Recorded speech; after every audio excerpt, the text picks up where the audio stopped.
બાદ રાજકોટ સિવિલ હોસ્પિટલમાં G24 કલાકનું રિયાલિટી ચેક। તમામ વોર્ડમાં એસી અને પંખા ચાલુ સ્થિતિમાં જોવા મળ્યા। દર્દીઓના સંબંધીઓ માટેના વેઇટિંગ એરિયામાં પંખા ચાલુ, પીવાના ઠંડા પાણી માટે કુલરની વ્યવસ્થા। 42 ડિગ્રી તાપમાન વચ્ચે દર્દીઓના સંબંધીઓએ મુશ્કેલી ન પડે તે માટે જિલ્લા કલેક્ટરના આદેશ છે।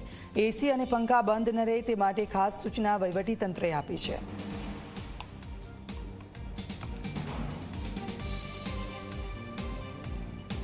સૌરાષ્ટ્રની સૌથી મોટી રાજકોટ સિવિલ હોસ્પિટલની અંદર દરરોજ હજારોની સંખ્યામાં દર્દીઓ છે તે આવતા હોય છે।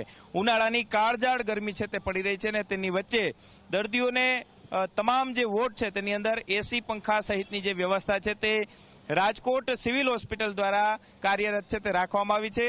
આપ દ્રશ્યોની અંદર જુઓ કે ઓપીડી બિલ્ડિંગના દ્રશ્યો છે કે ત્યાં તમામ જે એસી છે તે ચાલુ કન્ડિશનની અંદર અત્યારે જોવા મળી રહ્યા છે, કારણ કે કાળઝાળ ગરમી છે તે પડી રહી છે। એ જ પ્રકારે જ્યારે દર્દીઓના સગા અહીં બેસતા હોય છે ત્યાં પણ પંખાઓ છે તે ચાલુ કન્ડિશનની અંદર જોવા મળી રહ્યા છે। જે રીતના ઉનાળાને લઈને જિલ્લા કલેક્ટર દ્વારા આદેશ છે તે આપવામાં આવ્યા હતા કે રાજકોટ સિવિલ હોસ્પિટલની અંદર કોઈ પણ જાતની બેદરકારી છે તે તંત્રએ દાખવવાની નથી।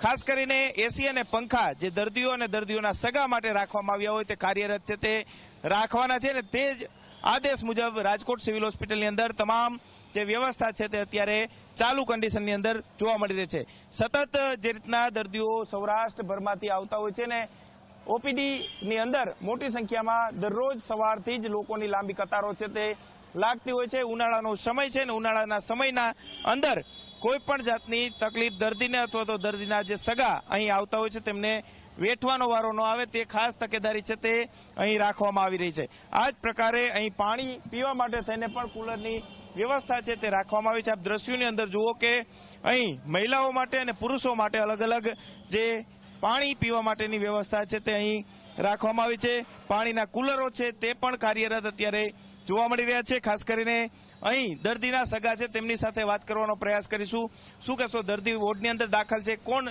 તમારા દર્દી છે, શું તકલીફ છે? દર્દીના પગમાં દુખે તો દવા લેવા આવ્યા છે। બરોબર। અહીંયા વોર્ડની અંદર તમામ એસી કુલરો બધું ચાલુ છે, કઈ રીતના? સાલુન બંધ એવું બધું છે બધું। બરોબર। અહીંયા પાણી પીવાની વ્યવસ્થા કેવી? પાણી પીવાની એમાં આવે નથી આવતું એવું બધું છે।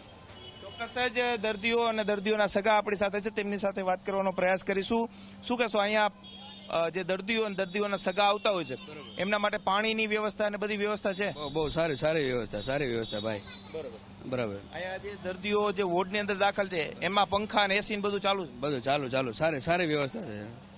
ચોક્કસ જ દર્દીઓના સગા પણ કહી રહ્યા છે કે તમામ જે વ્યવસ્થા છે તે અત્યારે ચાલુ છે તે જોવા મળી રહી છે। આ તરફ પીવાના પાણીના જે ઠંડા પાણીના કુલર છે તે પણ કાર્યરત છે। એટલું જ નહીં, માથે અહીં જે પતરા છે તે રાખવામાં આવ્યા છે, ને ખાસ કરીને કોઈ મુશ્કેલી ન પડે, તડકો ન લાગે તેની પણ ખાસ તકેદારી છે તે જે સિવિલ હોસ્પિટલ તંત્ર છે તેમના દ્વારા રાખવામાં આવી છે। એટલે કે સંપૂર્ણ રીતે તમામ વ્યવસ્થાઓ છે તે રાજકોટ સિવિલ હોસ્પિટલની અંદર અત્યારે કાર્યરત છે તે જોવા મળી રહી છે। અને જિલ્લા કલેક્ટરે પણ આદેશ આપ્યા છે કે એસી અને પંખા ખાસ કોઈ પણ વોર્ડની અંદર બંધ છે તે ન હોય તેની તકેદારી છે તે રાખવામાં આવી રહી છે। એટલું જ નહીં, સાથે સાથે જો બંધ હોય તો તાત્કાલિક અસરથી શરૂ કરવા માટેના આદેશ છે તે પણ આપી દેવામાં આવ્યા છે।